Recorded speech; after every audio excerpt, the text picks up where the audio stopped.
Sampurasun barudak ya ayeuna urang lebet deui ka penjelasan salajengna nyaeta jenis-jenis dongeng ya.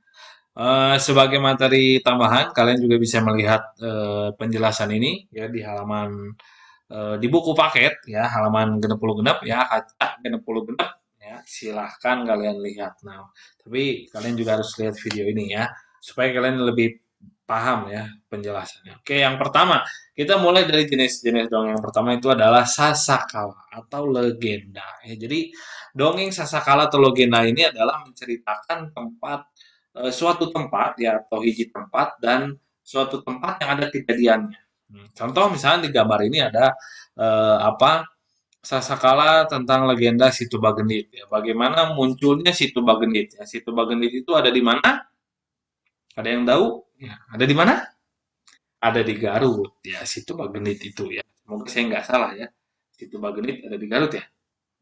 Iya, ada di Garut. Setahu saya ada di Garut ya. Situ Bagendit. Iya nggak sih? Ya udahlah kalau saya salah penjelasannya mohon maaf ya namanya juga kita belajar. Nanti kalian boleh tanya ke Mang Google ya. Jadi asal usul Situ Bagenit misalkan kenapa dia jadi situ? Situ itu danau ya dalam bahasa Indonesia situ itu danau. Jadi nah contoh aja misalnya Danau Toba gitu ya. Nah, kan Danau Toba itu kan ada asal usulnya ya. Kenapa ada Danau Toba ya? Tiba-tiba itu menjadi danau terbesar di Indonesia gitu ya. Nah, itu adalah yang pertama, dongeng sasakala ya. Jadi nyaritakeun hiji tempat atau kejadian. Yang kedua, dongeng nu kadua nyaeta jenis dongeng fabel ya. Fabel naon? Ya, fabel nyaeta dongeng anu nyaritakeun sasatoan atawa sasatoan jeung tatanggalan nu selain makhluk hidup anu boga akal pikiran. Ya. Nah, di sini nah contoh ceritanya itu kalau di buku kalian bisa lihat ya, di nomor satu tuh tentang satuan ada sakadang kuya, sakadang monyet. Jeung sakadang monyet ini ceritanya nih ya. Nah, ini jelas muncul banget dongengnya. Kenapa? Karena di sini ada unsur pamohalan. Semenjak kapan kura-kura dan monyet bisa bicara? Ya, itu. Ya, itu udah masuk dalam unsur pamohalan, hal yang tidak mungkin atau tidak logis. Jadi, fabel ini adalah menceritakan tentang sesatuan. Ya, jadi, contoh dongengnya tadi, Cakadang Kue jeung Cakadang Monyet, di buku juga ada tuh Peucang Kena Ku Leget, ya, kemudian Gajah Eleh ku Sireum, Gajah Eleh ku Cireum, ya. Gajah itu besar, Cireum itu sangat kecil, tapi gajah bisa eleh, eleh itu kalah. Ya. Lanjut, jenis dongeng yang ketiga adalah mitos atau parabel. Di dalam buku tidak ada ya, tapi di penjelasan saya ini ada ya. Mitos atau mite ya. Nah, apa itu? Nah, yaitu menceritakan sesosok makhluk halus atau bangsa lelembut. Ya, nah, contohnya apa? Misalkan ya pokoknya tentang sesuatu wujudnya yang tidak masuk akal. Contoh Jongrang Kalapitung. Nah, Jongrang Kalapitung itu juga bisa masuk ke dalam mitos ya. Tapi mungkin juga bisa masuk ke dalam sasakala. Kenapa? Legenda ya. Tapi kalau legenda juga dia tidak ada wujud aslinya ya. Maksudnya kalau di dalam Jongrang Kalapitung dimasukkan ke dalam legenda, dia itu menceritakan hiji tempat. Hmm. Tempatnya itu apa? Itu Cisarua itu tadi ya. Kemarin dijelaskan ya di dalam Jongrang Kalapitung tuh contohnya begini. Apa eh leweng bambu kemarin ya.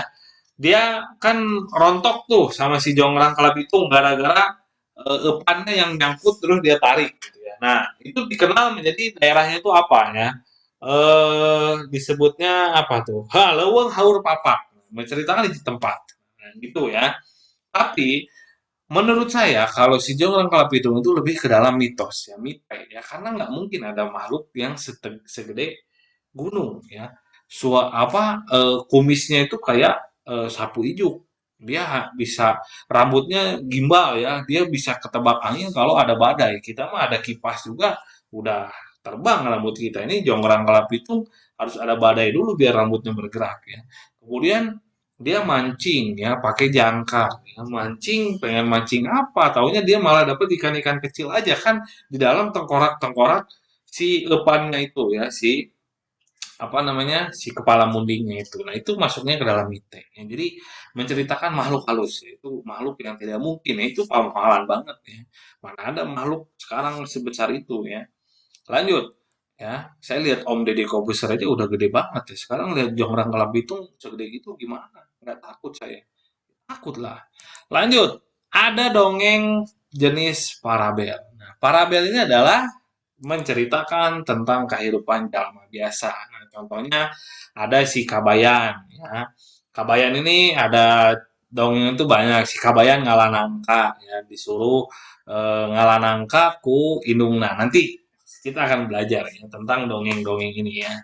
Kemudian ya pokoknya kalau parabel ini menceritakan kehidupan jalma ya. Tapi apa di sini ada unsur pamuhalanya? Nah, nanti kita baca ya dongengnya apakah di dalam dongeng si parabel ini dongeng si Kabayan misalkan nanti ya Kabayan Ngalanangka apakah ada unsur pamuhalanya? Nanti kalian temukan jawabannya sendiri.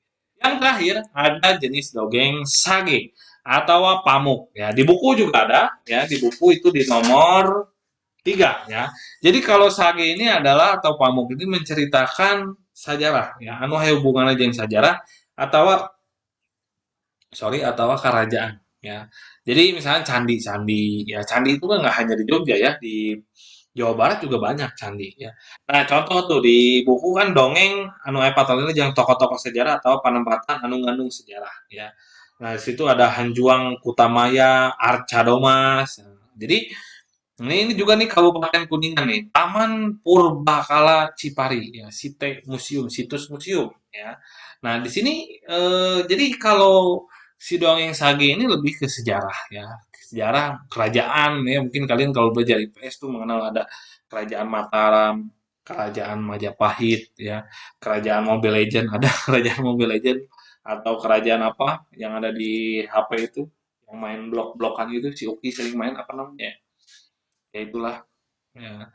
Jadi itu tadi ya, jenis-jenis dongeng itu ada 5 ya. Tadi yang pertama itu adalah sasakala atau legenda, kemudian ada fabel menceritakan tentang sasatuan atau hewan ya. Kemudian ada apa tadi? Setelah fabel itu ada mitos atau mite, kemudian ada tentang parabel menceritakan jalma biasa ya, kehidupan jalma, misalnya tentang kehidupan kalian.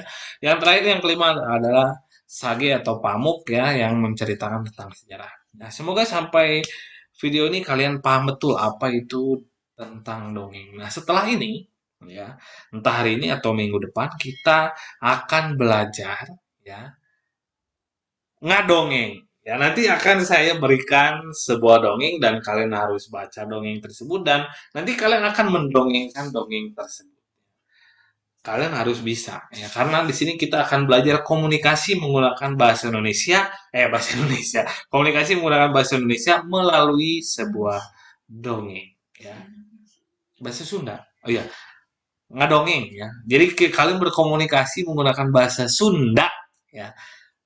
Medianya adalah dongeng. Ya, nanti kita akan belajar contoh, nanti kita akan belajar baca dongeng Sakadang Kuda jeung Sakadang Monyet itu apa, ceritanya, dongengnya, kemudian si Kabayan Ngalanangka itu apa maksud ceritanya nanti kita akan belajar ya.